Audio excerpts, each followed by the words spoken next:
अस्सलाम वालेकुम, welcome to ATS legal forum. मैं हूं एडवोकेट तैयबा सैयद। जो मेरे चैनल पर न्यू हैं काइंडली सब्सक्राइब कर दें।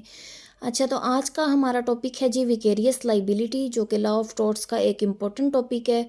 फर्स्ट ऑफ ऑल हम इंट्रोडक्शन की बात करेंगे। Usually no person is held responsible for those wrongs which are committed by someone else. देखें जी, आमतौर पर अगर देखा जाए तो कोई भी शख्स जो है ऐसी गलतियों का ज़िम्मेदार नहीं होता जो गलतियां किसी दूसरे शख्स ने की हों। ठीक है। Basic reason is that every one is responsible for his own acts. ठीक है। बुनियादी वजह क्या है? बुनियादी वजह ये है कि हर बंदा जो है अपनी गलतियों के लिए, अपने अफ़ाल के लिए, अपने किए गए अमाल का ही ज़िम्मेदार होता है। ठीक है। But there are some situations where one person is responsible for acts of other।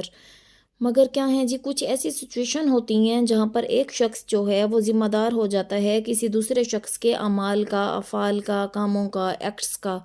ठीक है। और विकेरियस लाइबिलिटी उन्हीं सिचुएशंस में से ही एक सिचुएशन है। ठीक है। अब हम इसकी डेफिनेशन को डिस्कस करेंगे। The liability which is imposed on a person for tortious acts of another person. ठीक है। वो लाइबिलिटी, वो ज़िम्मेदारी जो किसी शख्स पर दीगर शख्स के टोटियस एक्ट, ठीक है, रॉन्गफुल एक्ट, गलत काम करने की वजह से आयद हो जाए। ठीक है। उसे हम क्या कहेंगे? विकेरियस लाइबिलिटी कहेंगे, नियाबती ज़िम्मेदारी या ज़िम्मेदारी नियाबती। ठीक है। मैगजिम्स, तो two prominent maxims works behind doctrine of vicarious liability. अच्छा जी, फर्स्ट मैगजिम हमारे पास है respondeat superior. According to this maxim a master is liable for a servant's torts.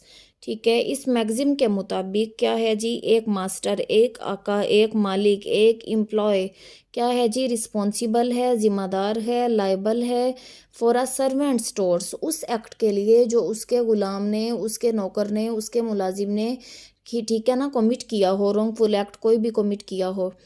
तो इसमें क्या हैगा? Respondeat superior.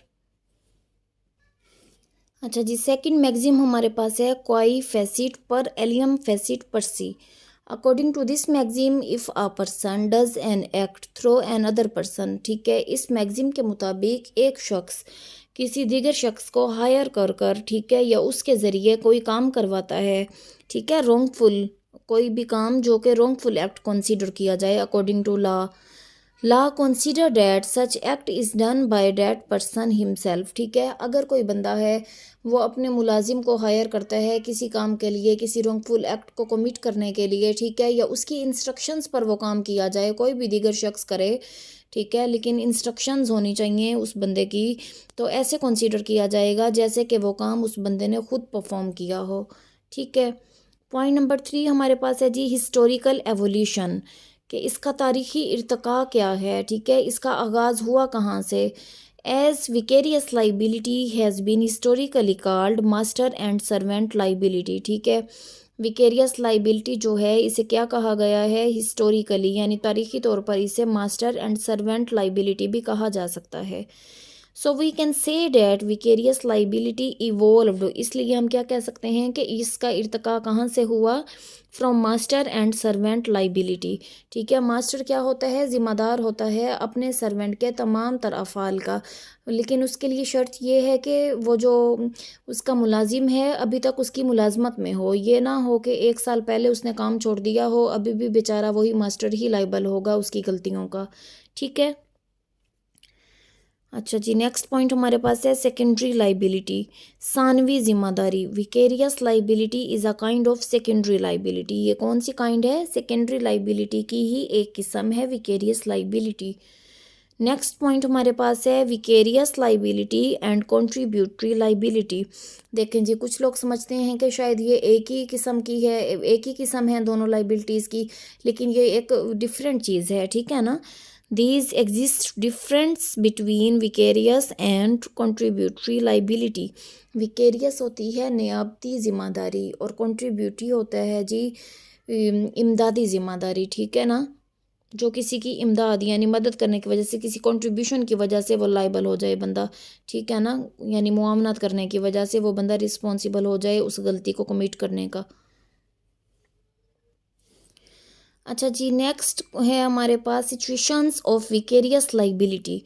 ठीक है, vicarious liability through abetment. Vicarious liability किसके ज़रिए होगी? अबेटमेंट के ज़रिए, मुआवनत के ज़रिए, ठीक है, मदद के ज़रिए। विकेरियस लाइबिलिटी थ्रू रेटिफिकेशन, तस्दीक के ज़रिए। Vicarious liability through special relationship. अच्छा जी, अब नेक्स्ट पॉइंट हमारे पास है टाइप्स ऑफ विकेरियस लाइबिलिटी।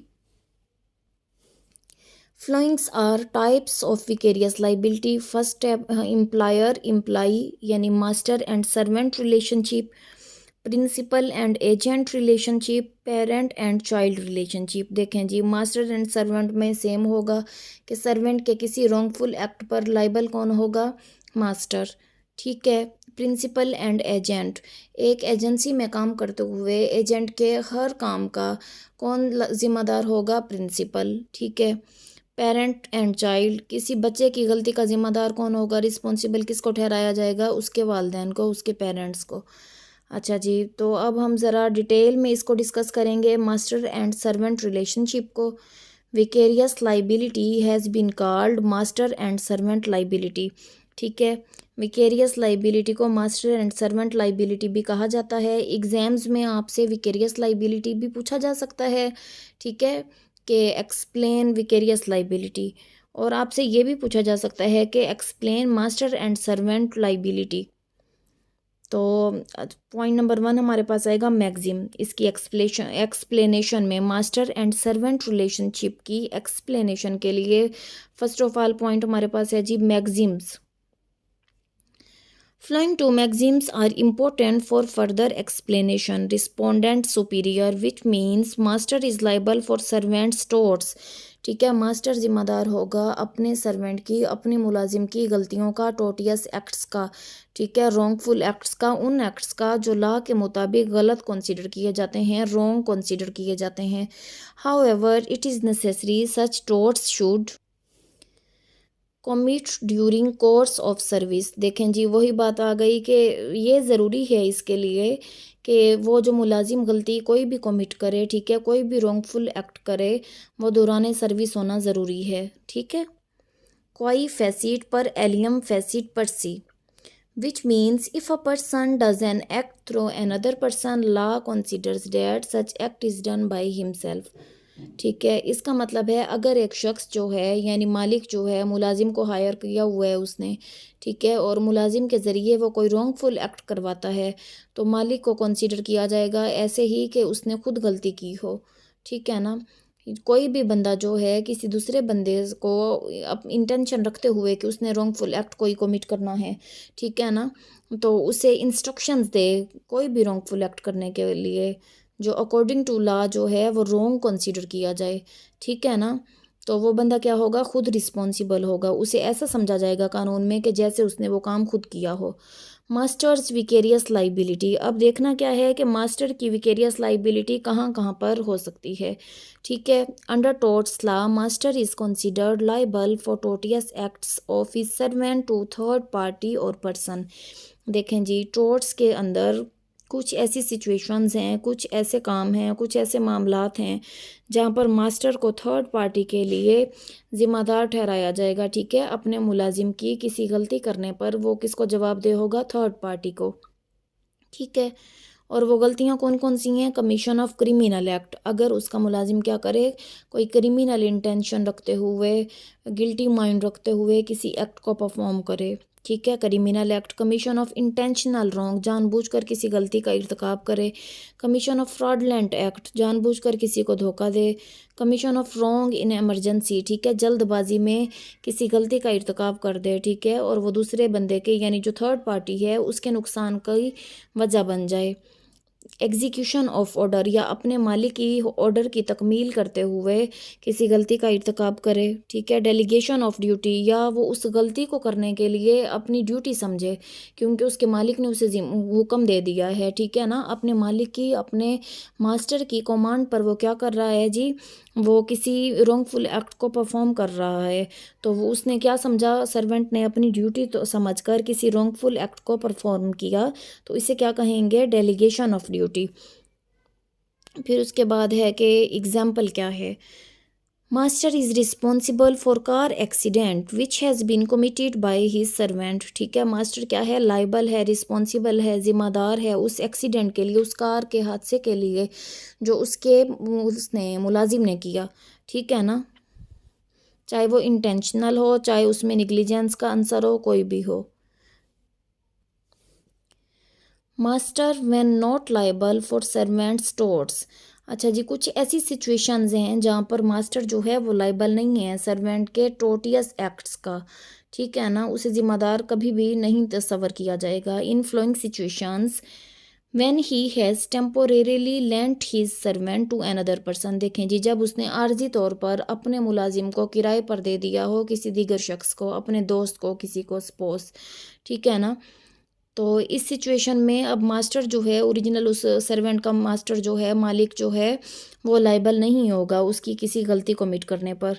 ठीक है, क्योंकि वो उधार पर या किराए पर या वो दे चुका है। ठीक है, compulsory employment, for example a compulsory pilot where he has been obliged by law to employ a particular person। अच्छा जी, नेक्स्ट पॉइंट हमारे पास है where the relation between parties is that of head of government department and an employee in that department. देखें जी, अगर master कौन हो, government department का हेड हो। ठीक है, और एम्प्लॉई भी डेफिनेटली बात है गवर्नमेंट डिपार्टमेंट में ही होगा, तो तब जाकर वो मास्टर उसके लिए लाइबल नहीं होगा जो उसकी एम्प्लॉई ने कोई गलती या टोटियस एक्ट कमिट किया हो।